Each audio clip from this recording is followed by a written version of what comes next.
And we're also discussing Psychedelics and Judaism with Natalie Lyla Ginsberg, the Global Impact Officer of MAPS, the Multidisciplinary Association for Psychedelic Studies. She is in LA. And first of all, welcome to the show. And first, Natalie, talk about the fact that the use of drugs has long been considered taboo, even in Judaism, correct? Well, according to the Torah, that's actually not accurate. From the beginning, Jewish people have engaged with all different plant medicines and psychoactive substances. You know, cannabinoids is mentioned in the Torah, and then we found cannabis at Tel Arad, but also something even like ketoret, right, which is a mix of a very specific different incenses that were blended together to create very special sacred incense. There's a lot of indication to believe that that was even psychoactive. So actually, really, I believe from the beginning of Jewish practice, when we were working with all different plants and incenses, we were always kind of connected. And even if we didn't have any plants, Judaism is so much about the mystical state, from Kabbalah and Jewish mysticism, that is also a psychedelic state. Psychedelic doesn't have to mean that you take a drug. It's about being in an expanded state of mind and a spiritual space where you feel really connected to the divine.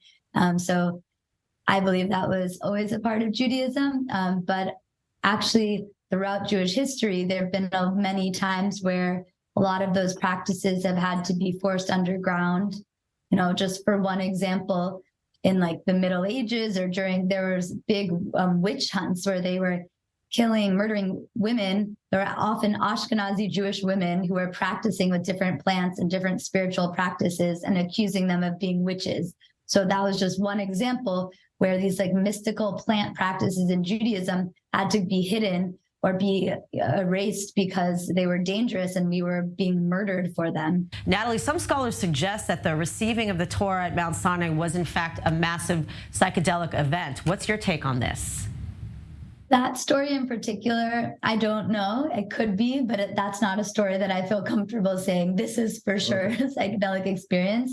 But what I will say is all over Sinai, there are psychoactive plants. I've been lucky to spend a lot of time in Sinai. I've climbed Mount Sinai multiple times and talked to local Bedouin healers and who know about all the different plants to really understand. And, acacia, chita, which is, mentioned constantly in the Torah, that has psychedelic components to that. There's Assyrian rue. So when you mix them together, they actually make a ayahuasca-like substance.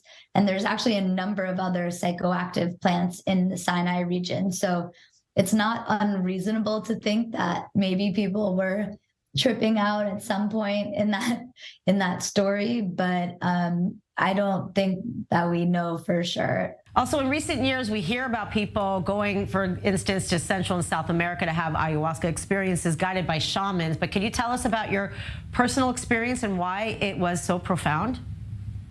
I have been lucky to participate in a few ceremonies like that.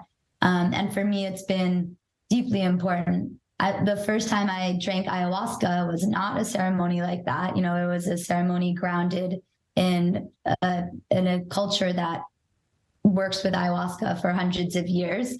And I actually found myself singing Hebrew prayers to myself in this ceremony.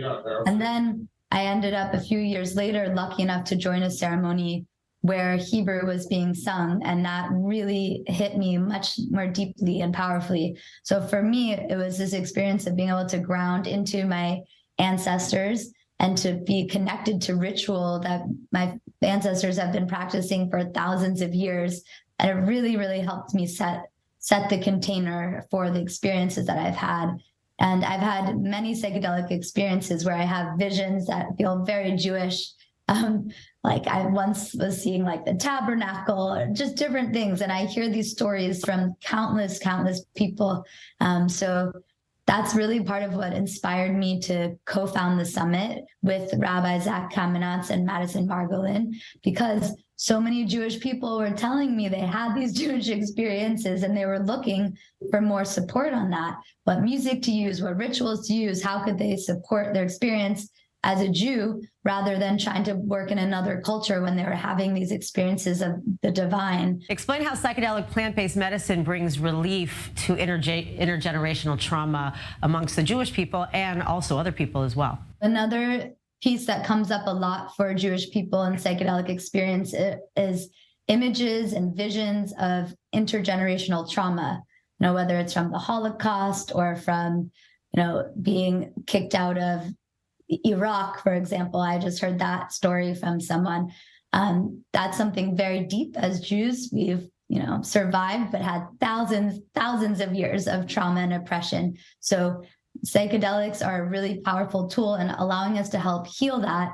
And in doing that, actually really see things. Like, people have the most beautiful experiences. So that's something else that feels extra important as Jewish people, that we're really able to be engaged in understanding our trauma and exploring different ways of healing that.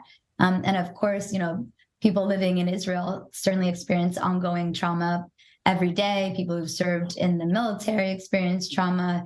We've had some really powerful people, stories recounted from that experience. And, Israel talks a lot about moral injury, which I appreciate. So there's not only the trauma of being under attack, but also the trauma of perpetrating violence against Palestinians in the military. So there's so many levels, unfortunately, of trauma. Natalie Lyla Ginsberg, thank you so much for that very insightful conversation. Much appreciated.